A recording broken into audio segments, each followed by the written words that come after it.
So Cowboys Nation is kind of in a panic mode right now after the first week with a brand new coach. Didn't look so hot. Got a tough matchup in Dallas this week with Atlanta Falcons. It's winnable, but we know it's no guarantee.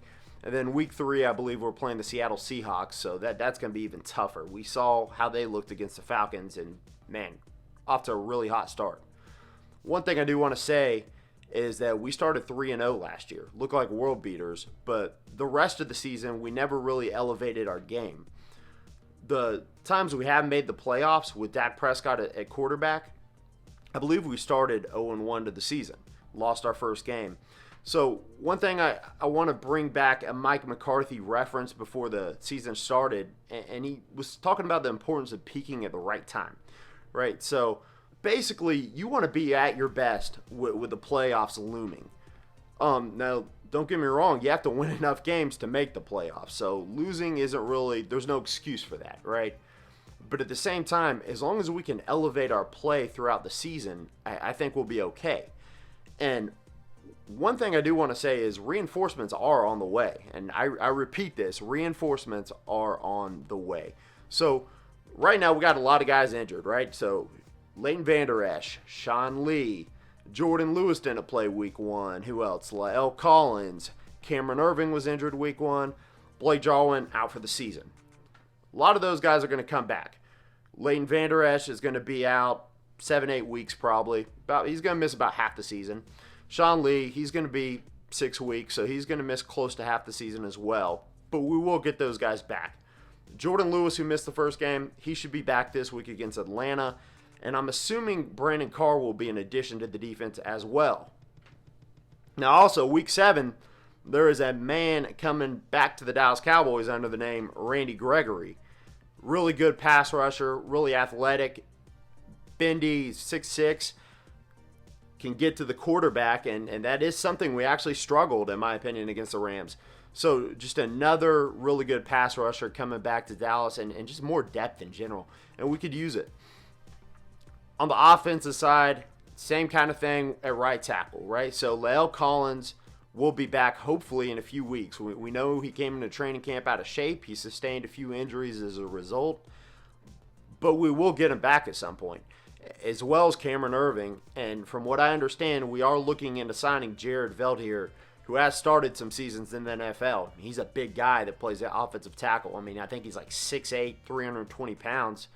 So he is 33 years old, but he was a legitimate force on the offensive line at one point. So being a backup to Collins when he's back and healthy, I think he brings a better piece maybe than Terrence Steele. Now, until then, we're going to have some struggles, and Atlanta is definitely a serious game to look at because they're going to have Grady Jarrett. They're going to have the guy from Los Angeles, and now I can't think of his name, from Jacksonville, Dante Fowler on one end, and they're going to have Tack McKinley on the other end. So we're going to struggle with that, and we were one of the worst teams in the NFL week 1 against the pass rush. But we are getting guys back. There's one position where we're not getting the guy back, and that's tight end. And replacing Blake Jarwin is going to be tough. If we try and do it in-house, I don't think Dalton Schultz is the guy. I mean, we saw him play on Sunday. He had 2 easy catches, and they were both dropped. And I believe he had a third ball. Maybe not. Maybe the third ball where it wasn't caught was the last play of the game on 4th and 20 and just kind of overthrew him.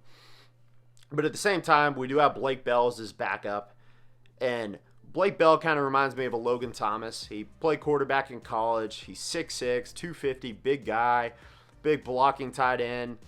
But maybe he can start over Dalton Schultz because Dalton Schultz hasn't really shown that he brings much to the table.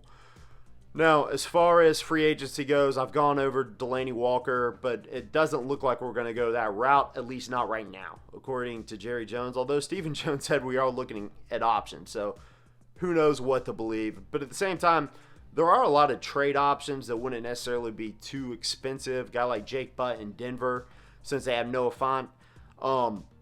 I'm thinking Jay Sternberger in Green Bay. So there's a lot of guys out there that are solid starters, kind of like Jeff Swaim was to us when Jason Witten was out. And don't get me wrong, I mean, Swain wasn't a great starter, but I mean, he at least caught the ball when he was open. I mean, as far as the offense goes, I think it could kind of fix itself. Defense, we know, needs some help. Getting guys back will definitely help, especially a linebacker, but can we really rely on those guys to stay healthy when they are back? I don't know.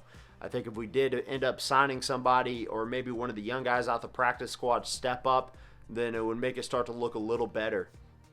But guys, let me know your thoughts. I do think it's important that we do peak later in the season, but we at the same time, we have a tough schedule this year, and we do need to win some of these games. So do me a big favor. If you're enjoying my Cowboys content, I got more daily Cowboys content coming your way.